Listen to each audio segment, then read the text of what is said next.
Romel, kasi Di merong entry sa Cinemalaya Oo ngayon, nga po. si Tolits, 'di ba? Bakit Gulay Lang Manong ang title ng pelikula? Nakakaintriga yung Opo, ano? title. Hmm. Intriguing nga po siya. Alam niyo po, nung inalok sa'kin itong, proyekto na ito, yun talaga yung nag-spark sa akin dahil kumbaga interesado na rin tayo sa kung ano bang istorya ang ating Tama. ihahatid sa ating mga manonood, ano bang role ang Mm. ating, ipo-portray para makapagbigay ng napakagandang mensahe sa atin. Oo, So tama, tama. ito pong Gulay Lang Manong ay, marami po siyang ita-tackle, na mga Mm, social issues na, mm. kumbaga makaka-relate ang lahat at ma-o-open ang mind ng lahat. Unang-una po Oo, siyempre yung sa kalagayan ng ating mga farmers.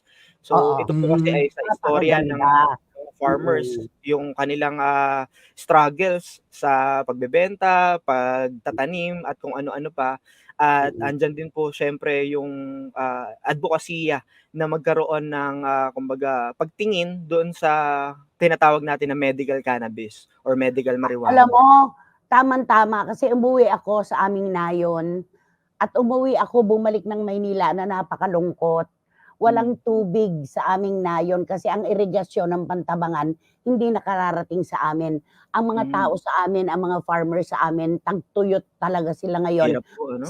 Nag-aano sila ngayon yung tuyot na sabog na tinatawag, wala nga Hmm, kasing tubig kaya yan dapat matutukan ng ating mga kababayan na magsasaka, 'di ba?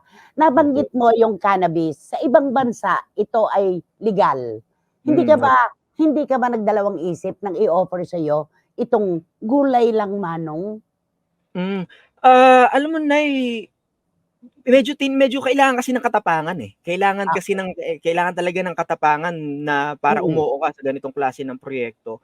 Pero ayun nga, since ako ay galing naman sa showbiz at iba't ibang mga ano, mm, naririnig na natin na ano na mm. natin yung tungkol sa, marijuana or sa cannabis. Pero So nung nangyari yung sa anak ko at walang maibigay talagang, gamot na available sa ngayon, is nag-research tayo kung ano ba at, siguro dun nila ako tinap din kaya dahil nakita nilang nagkaroon ako ng adbokasiya para doon sa cannabis. So, parang calling, tinanggap ko siya as alam mo calling yan ang susunod kong natin. tanong, eh. Yan Mm, ang susunod kong tanong, Romel. Kung mm, ito bang, pelikulang ito ay hindi ba nagkaroon ng koneksyon sa kanyang problema sa anak niya, ang hmm, cannabis, 'di ba? Yun mm. tolits, eh, 'di Opo. ba? Meron po, yun nga, kaya lang siyempre bilang magulang po, tina-try nating i-open up sa mga doktor, magtanong sa mga ganyan. Pero sadly, nasa Pilipinas nga po tayo at hindi siya hindi open para pa. pag-aralan at para i-prescribe sa mga ano. Pero according to research is puwede sana siyang makatulong sa anak ko, sa ano ng anak ko, kung meron lang access, kung meron lang ano, siyempre po Paraan, oo, hindi naman tayo oo, gano'n kayaman para bumiyahe sa ibang bansa mm. at doon magpagamot.